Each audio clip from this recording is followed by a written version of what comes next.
What is going on, everybody? Welcome back to the greatest combat sports and culture show in the entire universe, the Fight Podcast. I'm your host, SERG VICENTE, and what we're going to do today is we have Guru's Corner. And you know what Guru's Corner is. It is This Week in Boxing. And look, I'll be honest with you, there has been some things that have been going on in boxing.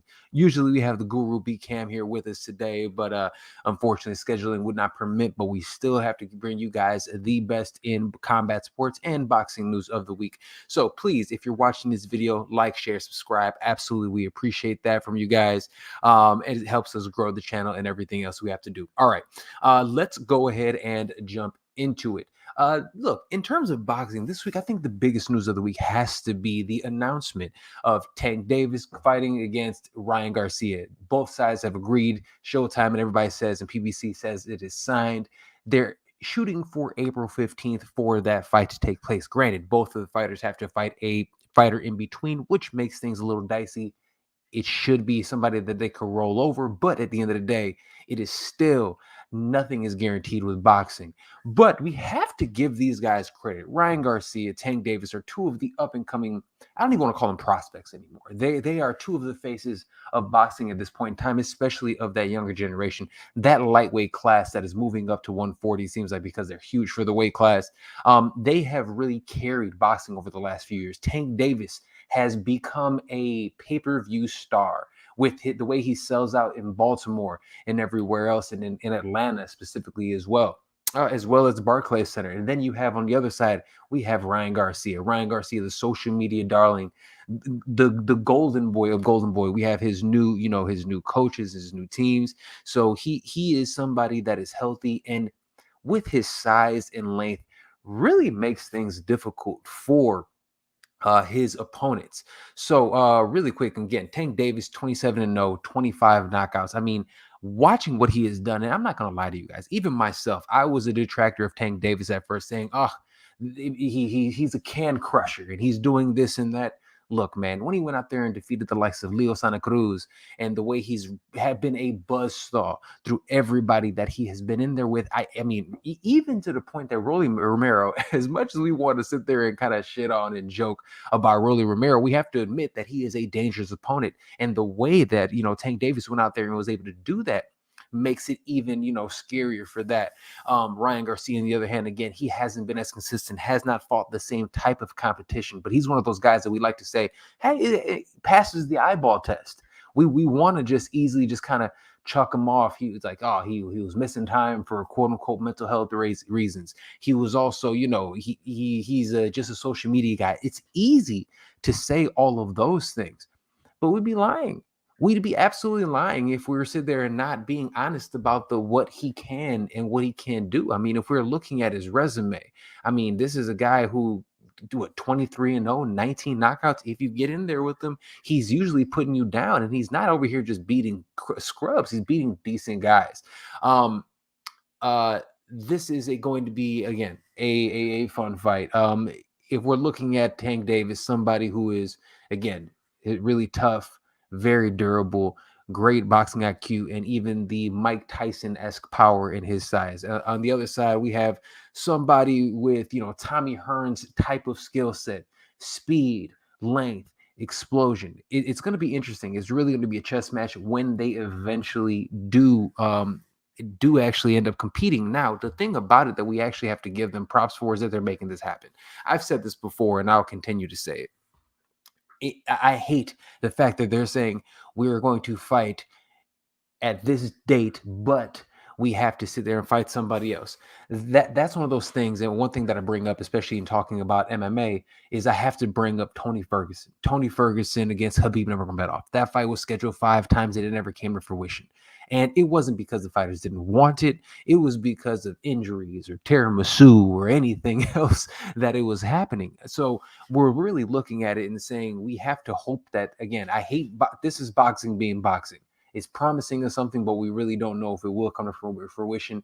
I can't fully get excited about this. And I'm gonna be honest with you, as much as I want to, I can't fully get excited about it until I see both these men in the ring to see that. But again, with that being said, it brings me up to the other super fight that was supposed to come to fruition and never actually did, and that is Terrence Crawford against Errol Spence. We're talking about two guys that are permanently at the number one and number three, and between the number one and number four pound for pound rankings, no matter what organization or body ends up doing that.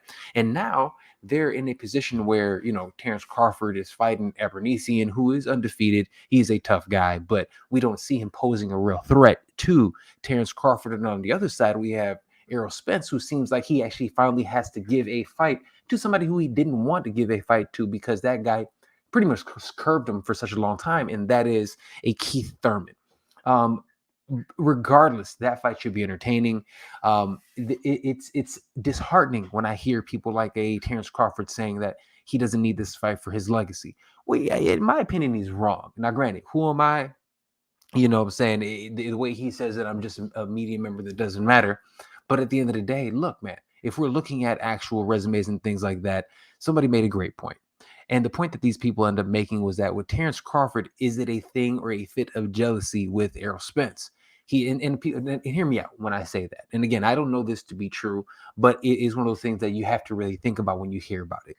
They were saying how Terrence Crawford was the guy. He was the undisputed champion at 140. He moved up to 147 and was supposed to be the guy. In that same time period, Errol Spence was somebody that, again, nobody was really paying attention to. He literally had to get it out of the mud, goes out there and then defeats, champion after champion, from Lamont Peterson, and all the way up the rankings, Mikey Garcia, Danny Garcia. He's fighting all of these guys that, were the top guys in that division at the time. And with that being said, he ends up earning his spot as the number one welterweight in the world, and his spot as the only true pay-per-view star in this scenario, and the solidified A side. So when you see that and you hear, Terrence was a little iffy or whatever about it, I can see it. I think he's still a champion. But to be very honest with you guys, if we're looking at resumes, when we go ahead and boil down to it, Terrence Crawford does not have the elite competition in his resume that a Errol Spence does. I know we're going to look at it and say, oh, he beat Sean Porter also. Oh, and he also beat and I'm blanking on his name, the English fellow that it'll come to me in a moment, that they have both the two same opponents. The difference is when Errol Spence beat those guys, he actually beat them when they were still in their prime, still belt holders, still doing their thing. Those guys are also had their foot out the door when Terrence Crawford went against them. So keep that in mind. So those are things that you hear and you think about when that's coming to fruition. But at the end of the day, if this fight happens, it'll be fantastic. But what makes it difficult, and what makes it truly difficult, is that at the end of the day, we do not know, if they're going to come out unscathed. Look, Keith Thurman is a tough guy. And if we're looking at what's after that, we have the Boots, Kyle, we have the Boots Ennises, and we have those other guys. On the other side, look, man, do I believe that Abernethy is going to have an opportunity to beat Terrence Crawford? No, but look, man, Father Time is undefeated. And at 147 pounds, being 35 years old is something that, doesn't really work for, yes, he's the elite of the elite, but not everybody's Manny Pacquiao. Not everybody can continue doing that close into their 40s. Not everybody could be Miguel Cotto. So not saying that he can't. Terrence Crawford is a legend, but let's keep that in mind.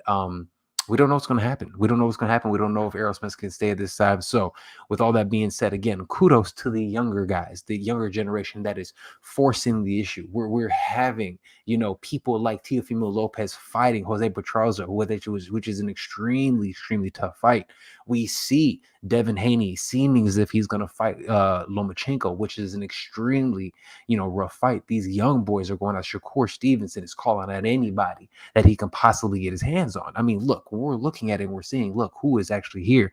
This younger generation, especially the guys that are lightweighting up, are making the difference. In my personal opinion, they're the current ones that honestly, guys, are saving boxing right now. Between the social media era and the guys that we're looking at in terms of like the the Jake Pauls of the world, the Dejis and stuff, shit, even Floyd Mayweather at this point in time is one of the social media generation guys, and they're going to continue putting on. Between that and this young generation, they're what's keeping boxing afloat right now, and they are really, really, all of them, making boxing fun. So kudos to all of them. Kudos to Ryan Garcia and them, hopefully, and Tank Davis. Hopefully that fight does come to fruition. Interesting side note: It seems as if when asked recently for Tank Davis, what is his relationship with Floyd Mayweather, who used to manage and has managed Tank Davis throughout the majority of his career? They're saying, what has happened with that relationship? And Tank Davis said that relationship is no more. After he went out there and defeated Rolly Romero, who is a Mayweather guy, it seems as if they are not currently on speaking terms. So that is something to keep our eyes and ears on, because again, Tank Davis not only was a Mayweather guy, he is an Al Heyman guy, a PBC guy. So we'll see what that goes moving forward. But all in all, look, man, this is a fantastic fight coming up. Really quick, let me go here to see the boxing schedule for the rest of this year, because we got about 6 weeks of the year left. And let's see, in January, what we have, obviously December 3rd in London, which I cannot wait to see. We have that title fight, even though it's a fight that we did not expect, the trilogy of sorts. Look, Tyson Fury, Derek Chisora, 12 rounds for Fury's lineal NWC heavyweight championship. That is going to be there. We also have Francisco Estrada is going against Chocolatito Gonzalez for Estrada's WBC franchise title. That is going to be an incredible fight. Obviously, we have on December 10th in Omaha on that Black Network, whatever it's called, Terrence Crawford versus Avernician. That's also going to be for the WBO welterweight title. And the other one that I am sure, a couple more that I'm really looking forward to. Anson Inoue is going for against Paul Butler. That is going to be a 12-round title fight for Inoue's WBC, IBF, and WBA bantamweight titles, as well as Butler's WBO bantamweight title. Guys, I'm telling you, if you've not seen Inoue compete, he's one of, if not the best pound for pound boxer in the world. Dude, the monster. They call him that for a reason. Please go ahead and check that out. The January, and so that will kind of be rounding out the year. Top of the year, we got Charlo, some other ones, but these are some fights that we're gonna really look forward to. And then obviously we'll have the Guru B Camp back here to break those fights and so much more down. All right. With that being said, it's been just over 10 minutes, and you know how we get down. I want to go ahead and bring you guys this week in boxing in about 10, 15 minutes or less. All right. Love you guys. Please make sure you listen to the Fight Podcast everywhere podcasting is available: Apple, Google Play, Spotify, SoundCloud, Stitcher. Do us a favor, like, share, and subscribe to this video. Thank you for everybody who's watching this video live on the Fight Podcast YouTube channel. Also, as you see the shirt that I'm wearing right now, we do have merch. We have merch. Check us out, Etsy.com/shop. Merch as well. Actually, let me put that up here so you guys could see that, because I do have a little. There it is. Etsy.com/shop/the Fight Pod Shop. Great. Check us out. Fantastic merch. All right, guys. Thank you guys as always for checking us out. Love y'all. We will see you next time right here on the greatest combat sports and culture show in the entire universe, the Fight Podcast. See you guys next time. Peace out. Let me put this up here for you. All right, now.